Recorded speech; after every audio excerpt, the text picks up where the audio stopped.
So guys अपने release हो जाने के बाद एटलीस्ट सांगा ने तो अपना मुंह खोल ही दिया है। उन्होंने कहा कि देखो मैं और मेरे सभी साथी सबके सब पॉजिटिव है और जैसा कि भागवत में कहा गया है कि जो हुआ था अच्छा हुआ था, जो हो रहा है अच्छा हो रहा है एंड जो होगा वो अच्छा ही होगा। तो चिंता करने की कोई बात नहीं है, आप सब पॉजिटिव रह सकते हो, ऐसा उन्होंने कहा। बस एक बात उनके मन को परेशान किए जा रही है कि डब्ल्यूडब्ल्यूई को इंडिया से बहुत सारा प्यार मिलता है, बहुत सारी व्यूवरशिप मिलती है, लेकिन डब्ल्यूडब्ल्यूई कभी भारत के टैलेंट को आगे लेकर क्यों नहीं जाना चाहती। एंड इसी सवाल के साथ सांगा ने चुप्पी साध ली। बाकी अब लेट्स सी आगे क्या होता है। उन्होंने कहा है कि हमें शांत रहना चाहिए, तो हम फैंस वैसा ही करेंगे। तो hashtag all the best in this share. आपको जल्दी रेसलिंग में देखने का मौका हमें जल्दी मिलना चाहिए, हम आपका इंतजार करेंगे, लेकिन आप इस वीडियो को एंड तक पूरा देखना, मैं आपको बहुत कुछ बताने वाला हूँ। एंड नाउ आप देख रहे हैं रेसलमैनिक्स एंड सब्सक्राइब करना तो बनता है। वेल जब डब्ल्यूडब्ल्यूई ने भारत के चैंपियन इंडिस शेयर को निकाल दिया तो यार एक अलग ही मुहिम छिड़ गया इंटरनेट पर। अब लोगों को ऐसा लगने लगा है कि डब्ल्यूडब्ल्यूई भारत के स्टार के साथ गलत तरीके से उन्हें ट्रीट कर रही है। थीम सॉन्ग हो या फिर अपीयरेंस हमें सिर्फ सिंबल के तौर पर यूज किया जाता है एंड अल्टीमेटली रिलीज भी होना पड़ जाता है हमें, फिर चाहे बस शैंकी की हो, वीर महान की हो, सांगा की हो या फिर जिंदर महाली क्यों ना हो। जिंदर का तो शायद कुछ हार्ट ही ब्रेक हो गया इस बार, क्योंकि उन्होंने सिर्फ एक ही लाइन में जवाब दे दिया। उन्होंने कहा कि आई क्विट,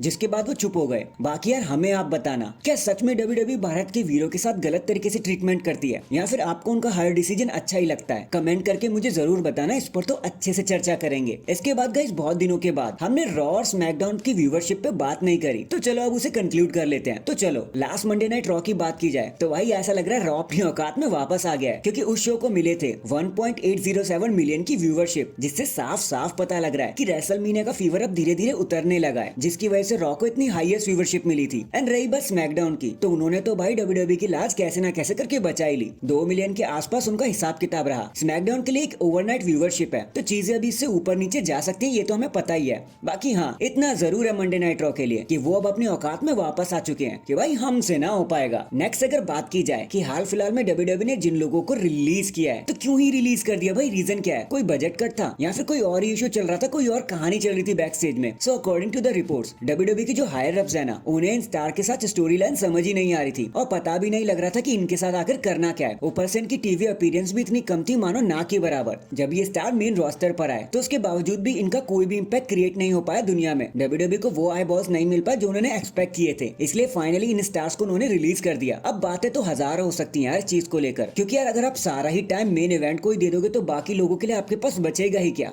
कुछ भी नहीं। बाकी चलो कंपनी तो उन्हीं की है यार, हमारे कहने से कौन सा कुछ होने ही वाला है। But still all the best उन सभी स्टार्स को जो रिलीज हुए हैं, काश वो हमें दोबारा देखने को मिल जाए। इन दी एंड अब जब से द रॉक का जलवा हमें रेसलमेनिया के अराउंड देखने को मिला है, तब से डब्ल्यूडब्ल्यूई ने द रॉक का हाथ ही पकड़ लिया है भाई कि भाई आपको एक मैचअप करना ही पड़ेगा। तो according to the sources WrestleMania 41 का मेन इवेंट इसी साल सेट हो गया है, Cody Rhodes versus the rock for the undisputed championship. WWE इस चीज को हाईली पुश कर रही है एंड जिस तरीके से रॉ आफ्टर मीने में द रॉक ने कोडी रोड्स को दबे शब्दों में धमकी दे दी थी, I think it's safe to say now कि डाउन द रोड हमें ये मैच जरूर देखने को मिलेगा, फिर चाहे चैंपियनशिप ऑन द लाइन हो या नहीं हो, उससे कुछ खास नहीं फर्क पड़ेगा। So that is it guys, अभी के लिए तो बस इतना ही। आप मुझे बताना ये जो इंडिया के स्टार्स और बाकी लोग रिलीज हुए हैं उसके बारे में आपका क्या कहना है, कमेंट करके मुझे जरूर बताना, मुझे इसके बारे में बात करनी है। एंड चैनल पर नया है तो चैनल को जल्दी से लाइक एंड सब्सक्राइब कर दो। बाकी मैं मिलता हूँ आपसे किसी और अपडेट के साथ, तब तक के लिए अपना ख्याल रखें और खुश रहें।